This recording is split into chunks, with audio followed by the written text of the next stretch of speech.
So this is a topic that I've covered in a few videos on the channel, but I think the topic deserves its own video. Because instead of telling people to go check out like X, Y, and Z video, I can just have the topic listed here in its own, separate entity. And plus, it's the head of the Zero Division going up against the head of the Gote 13. I feel like this is a question that a lot of people have had, because despite the statement that the entirety of Squad Zero is stronger than the entirety of the Gote 13, that's not really what we see in the series. It's clear that Ichibei is packing most of that heat. He's carrying most of the weight here. And the same could be said for Yamamoto as well. There's other similarities as well. For instance, they both fought Yuha at some point in time. Some of them have fought him twice if you're Yamamoto. So I think it's good to just compare the two, talk about who would win in a fight between the two of them. But before we begin, if you like this kind of content on the channel and you want to see more stuff around Bleach and more versus content, go ahead and leave a like and subscribe. That support helps me see that this is the kind of content that you guys want to see on the channel. But without further ado, let's go ahead and get right into this topic.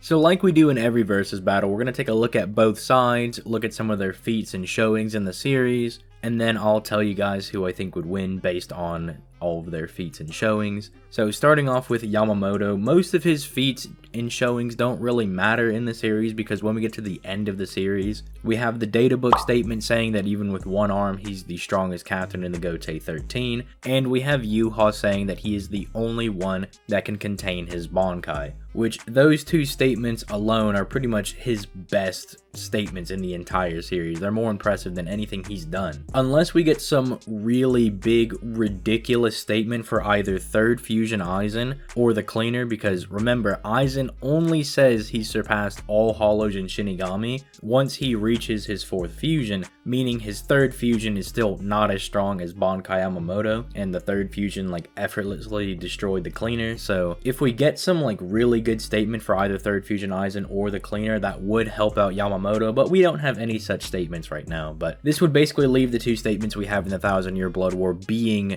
the best statements for Yamamoto. Yuha's statement basically makes him stronger than all of the Sternritter. The only exception would maybe be the post-Ash Wallen versions of them, because we don't know if Yuha's taking that power up into account when he makes that statement. However, him being stronger than all of the Shinigami would make him stronger than the post-Ashwell and Sternritter, as Shunsui doesn't do any training throughout the entire arc, and is still able to basically single-handedly beat Lilebaro on his own.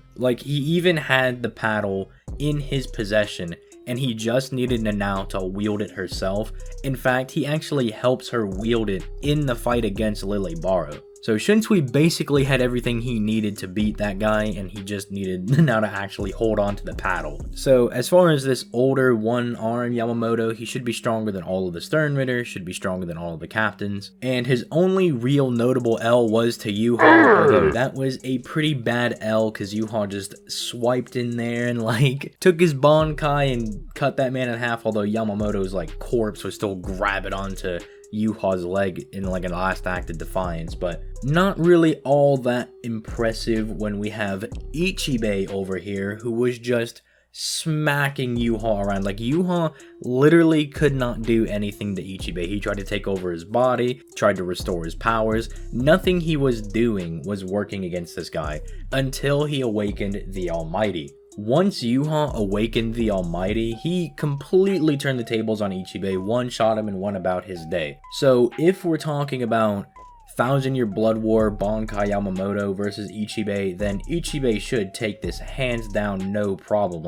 He directly beat up the person who killed Yamamoto effortlessly. In fact, he even inked out Yamamoto's Bankai. If you look at one of the panels where Ichibei hits Yuha with his ink, you'll actually see that he inks out the pendant, and Yuha's not able to use Yamamoto's Bankai. If you want to say that that means that Ichibei has the ability to neg Yamamoto's Bankai, be my guest. We don't really know how the two powers would interact, because for all we know, Kubo would write it as Yamamoto activates his Bankai and he burns off the ink because it's too hot or whatever, which would be really bad for Ichibei. It would make his ink kind of fodder. It's oh, the heat of the sun can just burn your ink away. That kind of sucks. I don't think he would do that, but it's possible that he might. We don't know how the two powers would interact, but as far as what we know currently, 1,000-Year Blood War Yamamoto should lose pretty handily to Ichibei. Now things do change a little bit if we want to talk about a younger Yamamoto versus current Ichibei, because we know that Yamamoto in the past fought Yuha with his Bankai and killed him because Yuha had to go through the process of resetting himself, right? That whole process of turning into the black baby, regaining his sight, powers, and all that stuff, and then finally he gets the Almighty back at the very end. So we know that Yamamoto was able to kill Yuha, and we presume that Yuha had the Almighty at that time. And so if a younger Yamamoto killed an almighty Yuha, then he would be way stronger than Ichibei and should stomp him into the ground. The problem is we don't exactly know how that fight went down. Did Yuha actually have access to the Almighty? Because when he came to the Soul Society this time, his second invasion, he still came without the Almighty. He didn't activate it until his fight with Ichibei, so for all we know, he did the same thing the first time. Especially if it's his first invasion, you'd think he'd be a little more cocky, right? And be like, well, I don't need to wait until I have the Almighty. Or maybe Yuha didn't even know he had access to this power because it's his first invasion. All I'm saying is, it is very probable that a younger, prime Yamamoto would beat Ichibei, but that's only if he actually killed Almighty Yuha. And again, we don't actually know how he went about doing this. We don't even know if it was a one-on-one fight between the two of them. For all we know, it could have been like all of the Gotei ganging up on Yuha.